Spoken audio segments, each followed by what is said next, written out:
Hola a todos, bienvenidos. Suscríbanse al canal de Cesar y la Tecnología, no olviden dejar su like y sus comentarios y activen la campanita para no perderse el siguiente video. Bienvenidas y bienvenidos a esta inmersión sonora.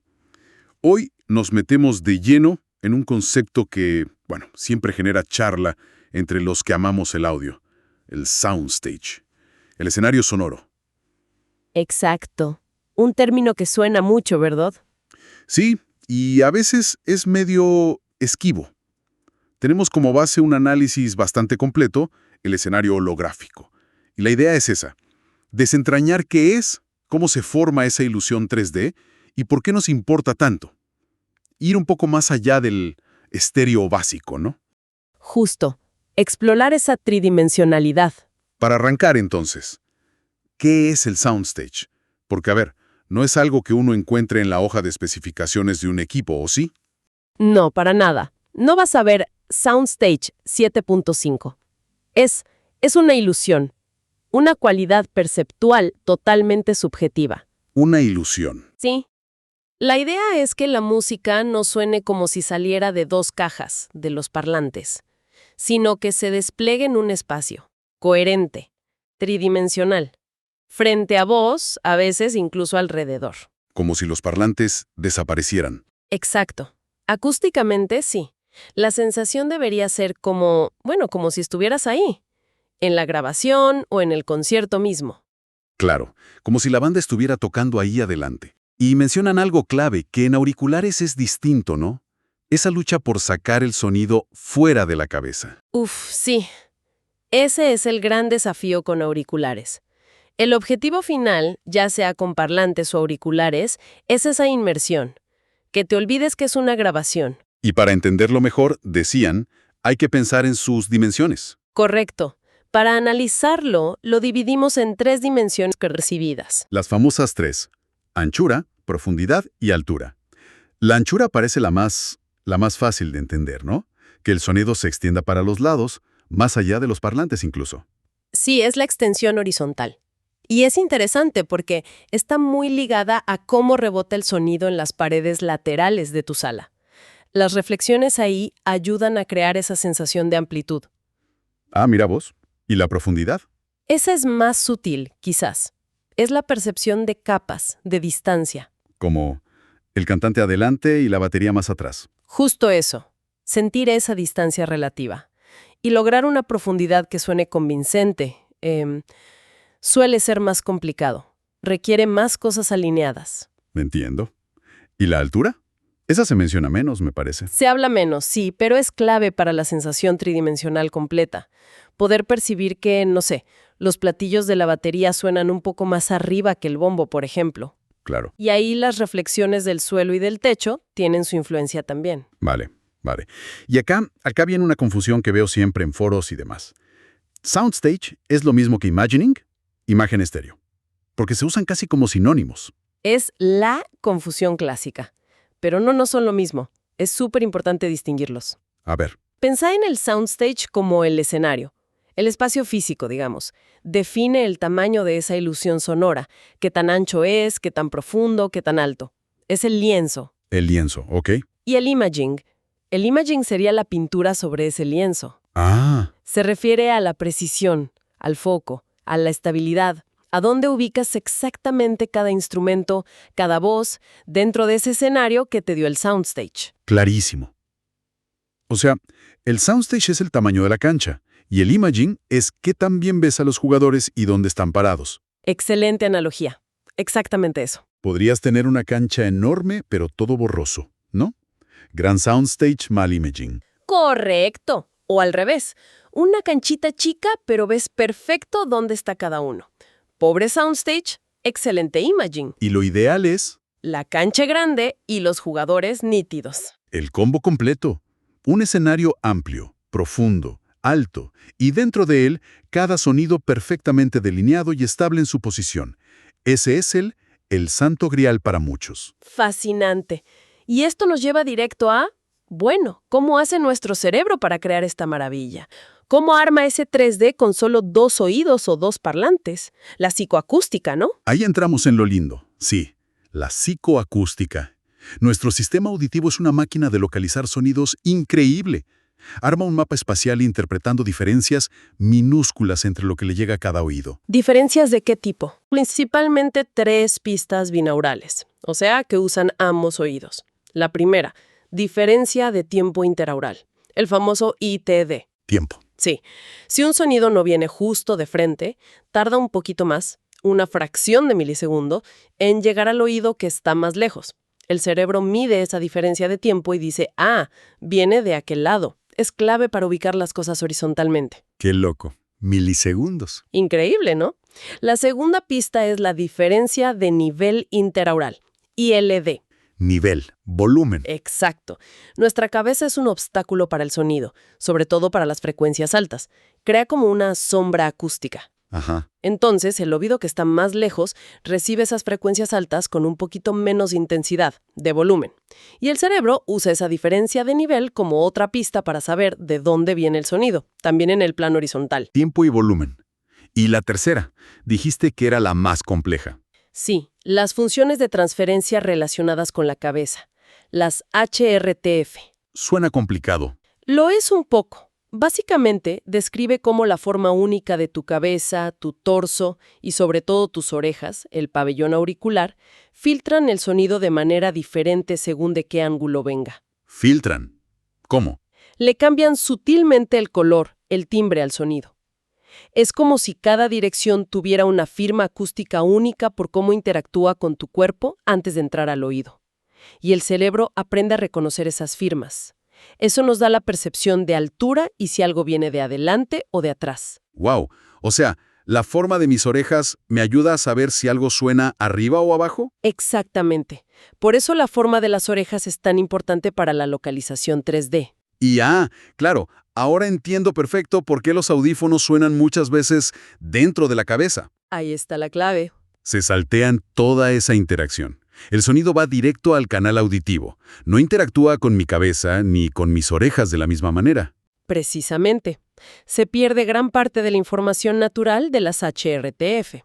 Los parlantes, en cambio, al lanzar el sonido al aire en la habitación, sí permiten que toda esa interacción ocurra antes de que el sonido llegue a tus oídos.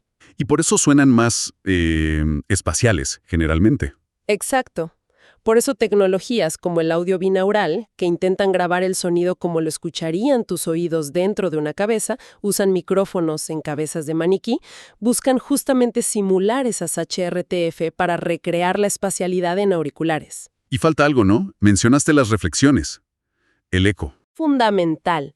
No podemos olvidarnos del eco. El cerebro también analiza las reflexiones del sonido en las paredes, techo, suelo. ¿Cuánto tardan en llegar después del sonido directo? ¿Cómo suenan esas reflexiones?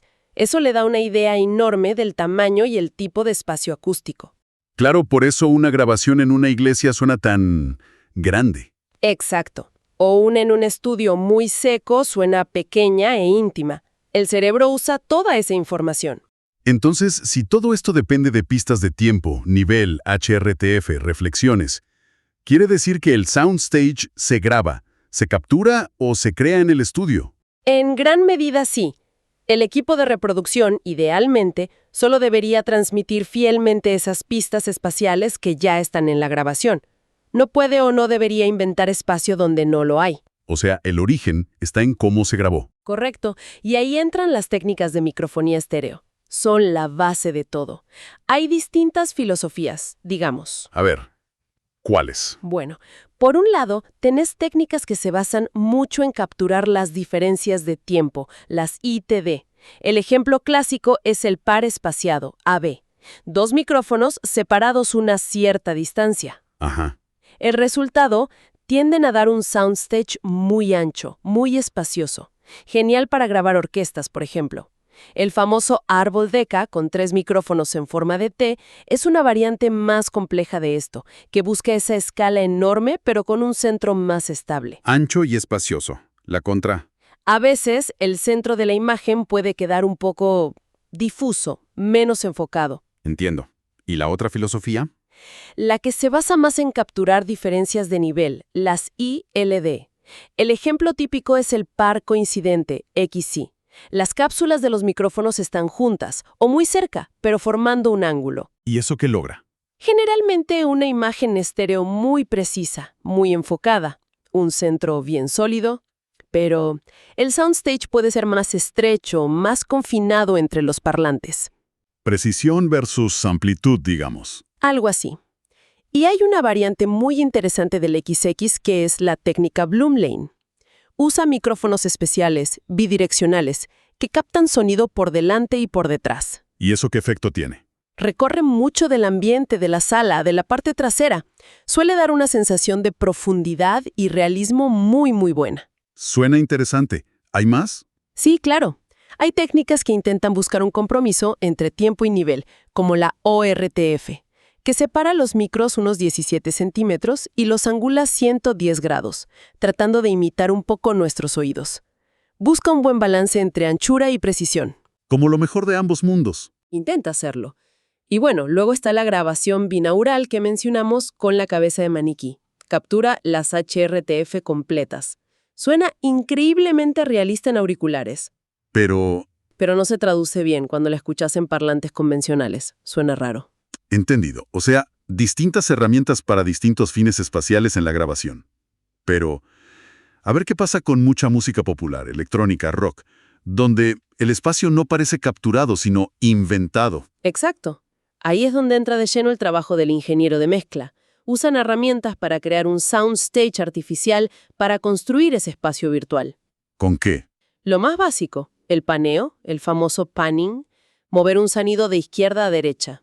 Eso es básicamente manipular la diferencia de nivel y el de artificialmente. Claro, lo más común. Luego, fundamental, la reverberación y el delay.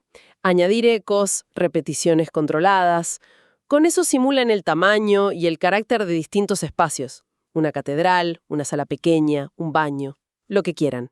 Eso da la sensación de ambiente y, sobre todo, de profundidad. Ponerle aire a las cosas. Justo. Y hasta la ecualización, EQ, se puede usar para eso, de forma sutil. Si le bajas un poquito los agudos a un sonido, puede parecer que está más lejos.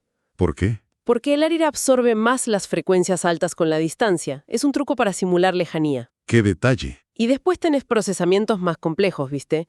Mencionan el Hue-Sound que usó Roger Waters en Amused to Death. Son algoritmos que juegan mucho con la fase de la señal. La fase. Sí, el timing relativo de las ondas sonoras. Manipulándola de ciertas maneras, logran que algunos sonidos parezcan venir de lugares muy locos, muy fuera de los parlantes, incluso desde atrás. Son como trucos psicoacústicos avanzados. Fascinante. Bueno, ya tenemos la información espacial en la grabación, sea natural o artificial. Ahora llega a nuestro equipo. Y acá el análisis dice, ojo con los parlantes y la sala. Son los reyes. Totalmente. Son probablemente los elementos que más van a influir en cómo percibís finalmente ese soundstage grabado. En los parlantes hay varios factores. ¿Cómo cuáles? Uno clave es la dispersión o directividad, o sea, cómo esparce el sonido el parlante. Si lo tira para todos lados o más directo. Exacto. Una dispersión amplia significa que el sonido va en muchas direcciones, interactúa mucho con las paredes, el techo, el suelo de tu sala. ¿Y eso es bueno o malo para el soundstage? Puede ser bueno para crear un soundstage más grande, más envolvente. También suele dar un punto dulce de escucha más amplio, pero quizás se pierde un poco de precisión en el imaging, porque hay muchas reflexiones tempranas llegando de todos lados. Entiendo. ¿Y la dispersión estrecha? Como la de algunas parlantes con bocinas horns. Tiran el sonido más directo hacia vos, minimizan la interacción con la sala. Ventajas. El sonido es más directo, menos contaminado por la sala. Esto puede dar un imaging súper nítido, muy enfocado. Pero el soundstage quizás se siente más pequeño, más confinado entre los dos parlantes. Es un compromiso, claramente. Ancho y envolvente versus preciso y directo. Básicamente, otro factor, el diseño del bafle. El panel frontal donde están los drivers. La caja. La parte de adelante, sí. Si tiene bordes muy filosos, el sonido al pasar por ese borde se dobla, sufre difracción. Y esa difracción puede como embarrar la imagen estéreo, hacerla menos clara. Ah, por eso muchos tienen bordes redondeados o son estrechos. Exacto. Para minimizar esa difracción y mejorar la claridad del imaging. Y también importa el tipo de radiación. ¿Cómo qué tipo? Lo más común es el monopolo, la caja típica que tira sonido principalmente para adelante. Pero existen otros, los dipolos como los paneles electrostáticos o algunos planares. ¿Esos cómo funcionan? Radian sonido igual hacia adelante que hacia atrás, pero en fase opuesta. El sonido que va para atrás rebota en la pared y vuelve. Eso suele crear un soundstage muy profundo, muy aireado, con mucha sensación de ambiente. Interesante. ¿Y hay más? Sí, los omnidireccionales radian sonido en 360 grados, para todos lados. Pueden dar una sensación de espacio gigantesca, muy abierta. Pero a veces el imaging, la precisión de dónde viene cada sonido, se vuelve un poco más difusa. Muchas opciones. ¿Y en auriculares qué es lo que más marca la diferencia en espacialidad? Ya dijimos que es difícil sacarlo de la cabeza, pero dentro de eso, Lo principal es si son abiertos o cerrados. Es el factor de diseño clave ahí. abiertos versus cerrados, la diferencia. Los abiertos tienen la parte de atrás de la copa, la que da hacia afuera, con rejillas, perforaciones. El sonido y el aire pueden pasar. ¿Y eso qué logra? Generalmente, un sonido que se percibe como más natural, más aireado, la sensación de espacio suele ser mayor y a menudo se siente un poco más fuera de la cabeza.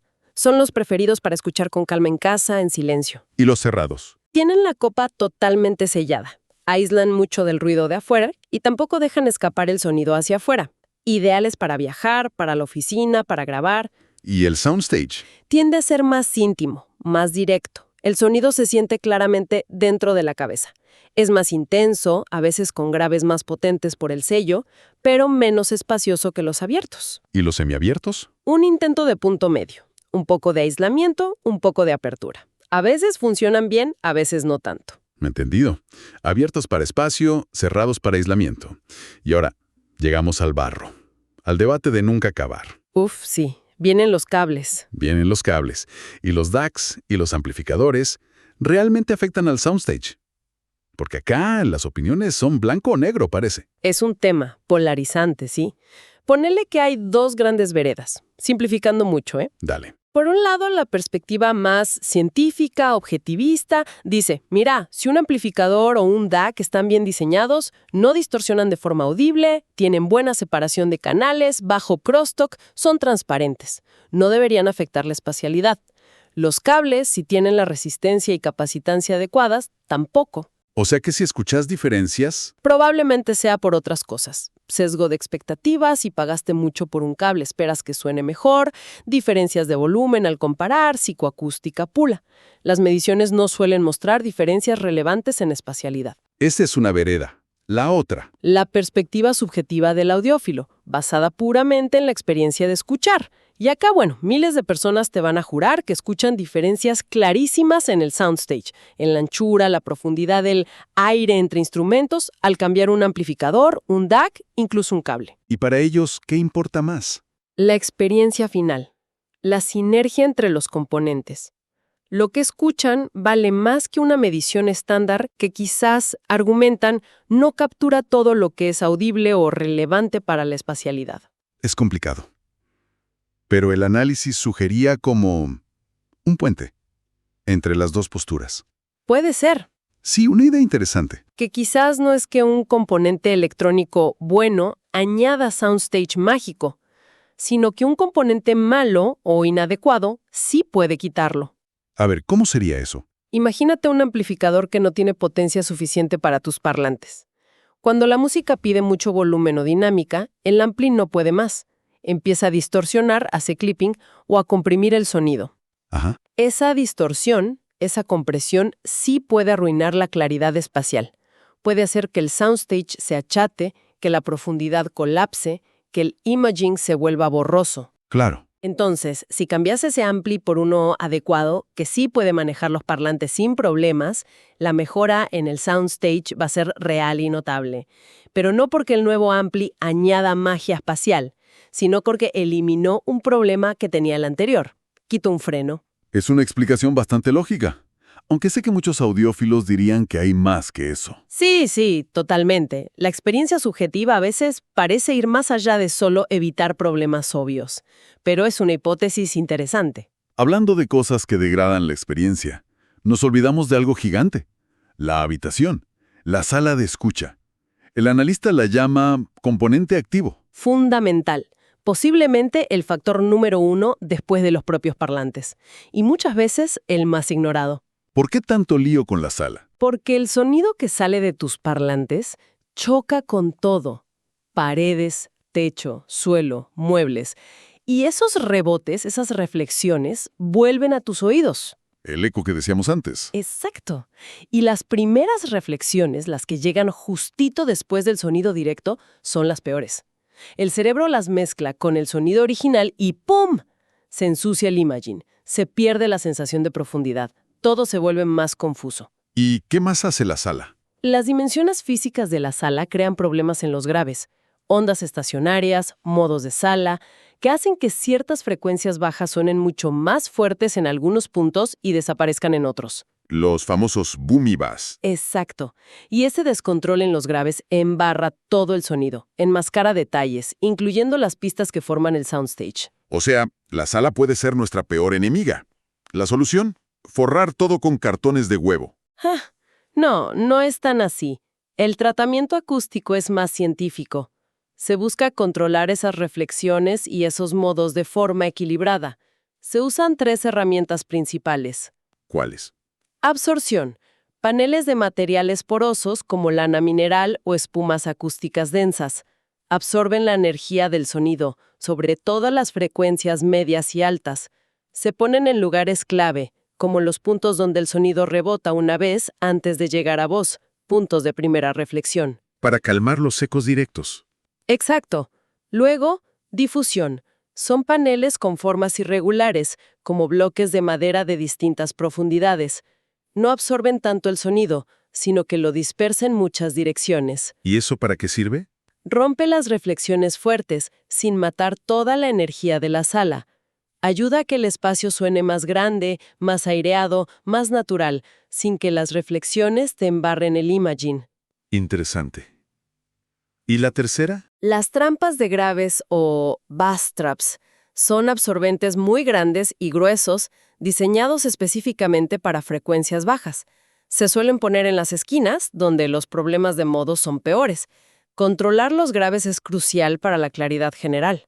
Absorción, difusión y trampas de graves. Suena a que hay que invertir. Puede ser, pero antes de eso, hay una herramienta gratis y súper potente que mencionan: mover los parlantes. La colocación. La famosa colocación. ¿Tan importante es? Absolutamente. Mover los parlantes unos centímetros puede cambiar radicalmente cómo suena el soundstage y el imaging. Es cuestión de experimentar. ¿Alguna regla básica para empezar? El punto de partida clásico es el triángulo equilátero. La distancia entre los parlantes debería ser más o menos la misma que la distancia de cada parlante a tu cabeza. Un triángulo con lados iguales. Exacto. Es un buen balance inicial entre anchura y foco central. Otro punto crucial: alejarlos de las paredes. ¿Cuánto? Lo más que puedas, dentro de lo razonable. Pegarlos a la pared de atrás refuerza los graves de forma descontrolada y crea reflexiones muy fuertes. Lo mismo con las paredes laterales. Si podés empezar con 1 metro de separación, más o menos, y anda probando. Y el último ajuste fino, el toe-in, girarlos hacia adentro. Exacto. ¿Cuánto los angulás hacia tu punto de escucha? Es delicado.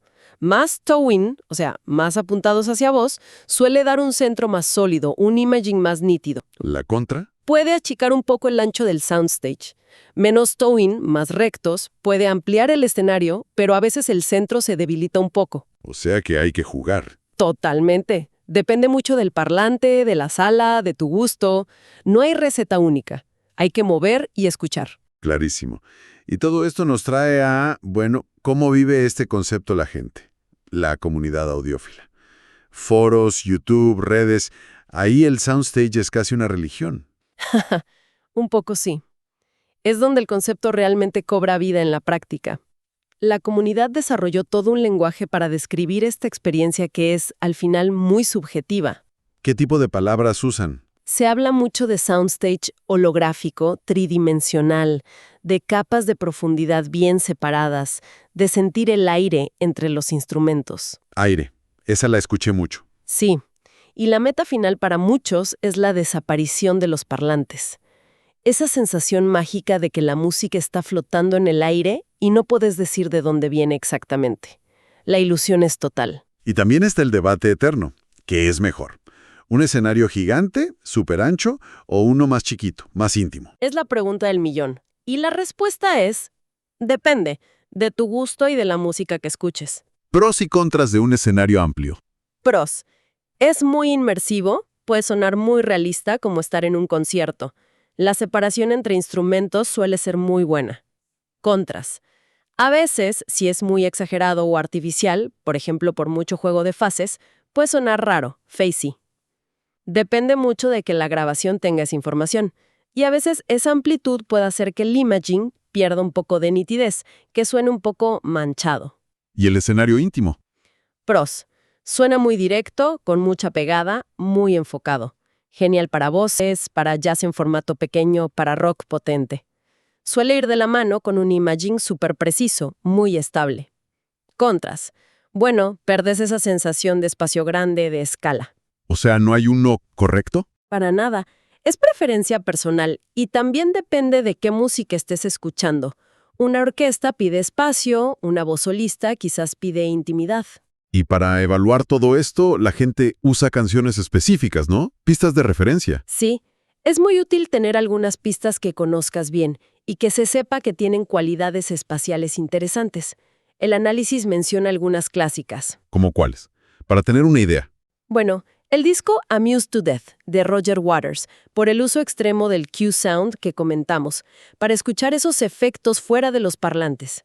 Tin Pan Alley, de Stevie Ray Vaughan, un clásico para evaluar realismo y presencia casi táctil. Ajá. Grabaciones binaurales como Sessions from the 17th Ward, de Amber Rubarth, que con auriculares son increíbles para el 3D. Bandas sonoras como la de Tron, Legacy, para escuchar escenarios electrónicos enormes. ¿Algo más acústico? Sí, el trabajo de Yoshi Horikawa, que es un maestro de la localización precisa de sonidos. Y por supuesto, buenas grabaciones de jazz o música clásica, como el famoso Jazz at the Pawn Shop, o las grabaciones de sellos como Decca o Mercury Living Presence de los años 50 y 60, que capturaban el espacio acústico real de forma espectacular. O sea, usar música que realmente tenga información espacial para probar el equipo. Exacto. Conocer bien esas pistas te permite comparar cómo las reproduce cada sistema. Bien, creo que hicimos un buen recorrido. Si tuviéramos que resumir, ¿qué nos llevamos del soundstage? Que es una cosa compleja, ¿no? Una sinergia. Está el arte de la grabación, cómo se capturaron o crearon esas pistas espaciales. Está la ciencia de la psicoacústica, cómo nuestro cerebro interpreta esas pistas, y está la ingeniería de nuestros equipos y la acústica de nuestra sala, que tienen que preservar esas pistas lo mejor posible. No es magia, entonces.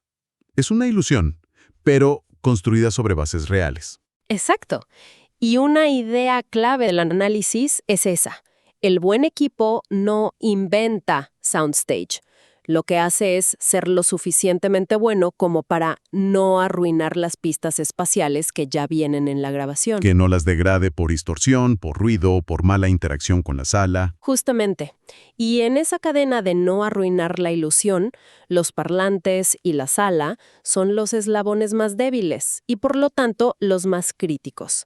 Ahí es donde más podemos meter mano para mejorar. O sea que, al final, la búsqueda del soundstage perfecto quizás no empieza mirando el componente más caro, Probablemente no. sino volviendo lo básico. Elegir buenas grabaciones, dedicarle tiempo a mover los parlantes, a experimentar con la colocación. Y prestarle atención a nuestra sala. Totalmente de acuerdo.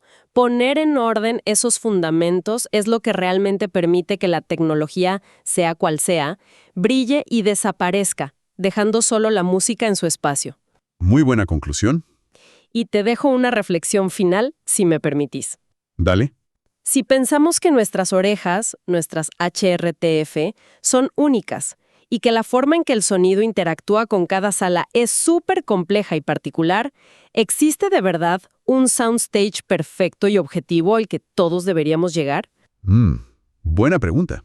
O quizás la verdadera magia está justamente ahí, en esa interacción única, personal, irrepetible, que sucede cuando dejamos que la música tome su propio espacio y tiempo en nuestro lugar para nosotros. Algo para pensar en la próxima escucha, ¿no?